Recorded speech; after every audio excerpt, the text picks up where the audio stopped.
Bonjour à tous. Lorsqu'une personne a perdu connaissance et qu'elle ne respire pas ou présente une respiration anormale, on considère qu'elle est en arrêt cardiaque. Voici la conduite à adopter.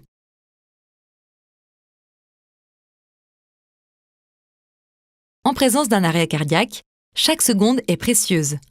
Alertez ou faites alerter immédiatement les secours, puis démarrez rapidement une réanimation cardio-pulmonaire ou RCP pour maintenir artificiellement la victime en vie.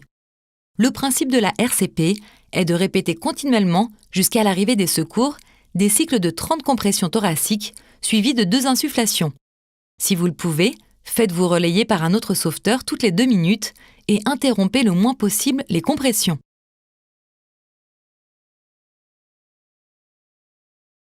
Pour réaliser les compressions thoraciques, installez la victime sur le dos sur une surface rigide. Placez ensuite le talon de votre main au centre de sa poitrine, sur la ligne médiane, au niveau de la moitié inférieure du sternum. Positionnez votre deuxième main au-dessus et entrecroisez vos doigts pour éviter d'appuyer sur les côtes. Vous allez ensuite devoir appuyer fortement sur le sternum en l'enfonçant d'environ 5 cm. Pensez à conserver vos bras parfaitement verticaux et à verrouiller vos coudes. Le rythme idéal est de 100 à 120 compressions par minute. Entre chaque compression, laissez le thorax reprendre sa forme initiale sans décoller vos mains.